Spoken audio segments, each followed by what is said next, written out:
اچھا جی، اس کے بعد ہمارے پاس ساتواں اور آخری قاعدہ ہے جس پہ ہم بات کریں گے، وہ یہ ہے کہ زیادہ تر جن صحیح احادیث کا انکار کیا جاتا ہے ان کا معنی قرآن کریم سے ثابت شدہ ہوتا ہے۔ زیادہ تر جن صحیح روایات کا یہ انکار کرتے ہیں اس وجہ سے کہ طریقہ نقل صحیح نہیں، یا جس طریقے سے یہ نقل ہیں وہ صحیح نہیں، تو اس کی تائید قرآن سے ہو رہی ہوتی ہے۔ عمومی طور پہ وہ معنی قرآن سے کسی نہ کسی آیت سے ثابت ہوتا ہے۔ تو جو قرآن کی صحت کو تسلیم کرتا ہے لازم ہے کہ وہ اس حدیث کو بھی تسلیم کرے جس حدیث کے معنی کی تائید قرآن کی کوئی آیت کر رہی ہے، یا تو پھر وہ یہ کہہ دے کہ میں قرآن کو بھی تسلیم نہیں کرتا۔ اگر قرآن کو بھی تسلیم نہیں کرتا تو پھر ہم اس پہ بات کریں گے قرآن کی حجیت پر، قرآن کریم کے معجزہ ہونے پر، قرآن کریم کے ثابت ہونے پر۔ لیکن اگر بھائی صاحب آپ قرآن کریم کو حجت مانتے ہو تو پھر اس حدیث کو کیوں رد کر رہے ہو جس حدیث کی تائید قرآن کی کوئی آیت کر رہی ہے؟ قرآن کریم سے اس طرح کا کوئی اور مسئلہ ثابت ہے تو پھر آپ اس کو کیوں رد کر رہے ہو؟ پھر کیا مسئلہ ہے؟ آئیے جی اس کی ذرا ایک مثال ہم سامنے رکھتے ہیں، اس مثال کو ہم پڑھتے ہیں تاکہ مسئلہ واضح ہو جائے۔ مثلا بہت سارے لوگ منکرین حدیث، مسلمان، دوسرے نہیں، مسلمان غامدی جیسے حد رجم کا انکار کرتے ہیں۔ شادی شدہ زانی اگر زنا کر لے تو اس کے لیے حد رجم کی جو روایات ہیں ویسے تو ہم کہتے ہیں کہ وہ تواتر کی حد تک پہنچتی، یعنی ایک دو صحابہ سے نہیں ہے بلکہ متعدد صحابہ کرام سے مروی ہیں۔ اور ہم بات کر چکے ہیں پہلے کہ حد رجم تو قرآن سے ثابت ہے، اگرچہ وہ آیت تلاوت منسوخ ہے لیکن حکم اس کا باقی ہے۔ تو یہ اس وجہ سے ان حدیث کا رد کر دیتے ہیں، انکار کر دیتے ہیں جنہیں حدیث میں حد رجم ہے۔ اور وجہ کیا ہے؟ وجہ یہ ہے کہ جی یہ بڑی سزا سخت ہے، یہ تو وحشیانہ سزا ہے، اور اتنی سزائیں قرآن میں نہیں ہو سکتی، شریعت میں نہیں ہو سکتی۔ شریعت میں زیادہ سے زیادہ کیا؟ کوڑے لگاؤ، زیادہ سے زیادہ۔ یہ ہم کہتے ہیں اس کی مثل قرآن میں ثابت ہے۔ اگر تم قرآن کی حجیت کو مانتے ہو، اگر تم قرآن کی صحت کو تسلیم کرتے ہو تو پھر اس آیت کے بارے میں تمہارا کیا خیال ہے؟ سورہ مائدہ کی آیت نمبر 33 ہے، 33 نمبر آیت ہے۔ اللہ تعالیٰ فرماتا ہے انما جزاء الذین یحاربون اللہ ورسولہ ویسعون فی الارض فسادا ان یقتلوا او یصلبوا تقطع ایدیہم وارجلہم من خلاف او ینفوا من الارض۔ اس کے بارے میں تمہارا کیا خیال ہے کہ بے شک جو اللہ تعالیٰ سے اور اس کے رسول سے لڑیں اور زمین میں فساد برپا کریں ان کی سزا یہی ہے کہ وہ قتل کر دیے جائیں۔ ان یقتلوا کا معنی بے دردی سے قتل کر دیے جائیں، ہاں، او یصلبوا یا ان کو سولی پہ چڑھا دیا جائے، او تقطع ایدیہم وارجلہم من خلاف یا ان کے ہاتھ پاؤں مخالف سمت سے کاٹ دیے جائیں، او ینفوا من الارض یا ان کو زمین سے جلا وطن کر دیا جائے۔ تو کیا خیال ہے؟ یہ سزا نرم ہے؟ یہ سزا نرم ہے؟ ہم کہیں گے اگر تم حد رجم کو اس وجہ سے رد کر رہے ہو کہ یہ بڑی سخت سزا ہے اور یہ شریعت میں نہیں ہو سکتی تو پھر اس کے بارے میں تمہارا کیا خیال ہے؟ حد حرابہ کے بارے میں تمہارا کیا خیال ہے؟ یہ حد حرابہ کن پر ہے؟ حد حرابہ مسلمانوں پر ہے۔ جو مسلمان جو ہے وہ ڈکیتی کرتے ہیں اور امن کو چیلنج کرتے ہیں اور بغاوت کرتے ہیں ریاست اور حکومت کے خلاف، ان کی یہ سزا ہے، یہ سزا ہے۔ اور یہ سزا کتنی سزا ہے؟ بے دردی سے ان کو قتل کر دو، سولی پہ چڑھا دو، ان کے ہاتھ پاؤں مخالف سمت سے کاٹ دو، کیا یہ نرم ہے؟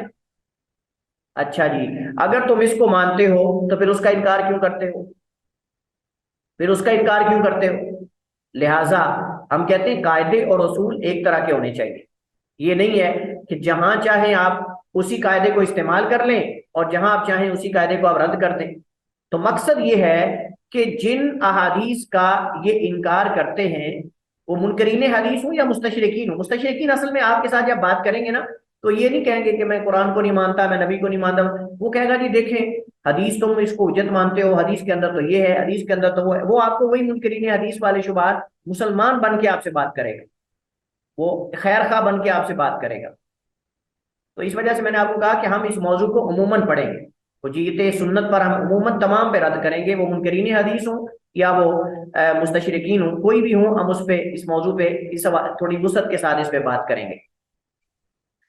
تو خلاصہ کلام یہ ہے، ساتھ میں آخری جو قاعدہ ہم نے پڑھا ہے کہ اکثر زیادہ تر جن احادیث کا یہ انکار کرتے ہیں ان احادیث کا معنی یا اس طرح کی کوئی نہ کوئی چیز یعنی ملتی جلتی قرآن سے ثابت ہوتی ہے، لہذا قرآن کی صحت کو جو تسلیم کرتا ہے اس کو تو انکار کرنا ہی نہیں چاہیے۔ اس کی میں نے صرف ایک مثال دی اور وہ حد رجم ہے۔ حد رجم کو اس وجہ سے بعض لوگ نہیں تسلیم کرتے کہ وہ قرآن میں نہیں ہے اور حدیث میں ہے، اور حدیث جو ہے وہ کہتے ہیں جی وہ خبر واحد ہے، وہ فلاں ہے، اور یہ سزا بڑی سخت ہے اور وحشیانہ سزا ہے۔ ہم کہتے ہیں قرآن کے اندر اور بھی بڑی سزائیں، ہاتھ کاٹنے کی سزا ہے اور قرآن کے اندر موجود ہے، اس کے علاوہ اور بھی سزائیں ہیں، ردت کی سزا ہے، اور اس کے علاوہ جو ہے، تو جب وہ قرآن سے ثابت ہیں تو پھر اس طرح کی حدیث سے اگر ثابت ہو جاتی ہیں تو تم اس کو کیوں رد کرتے ہو؟ چلیے جی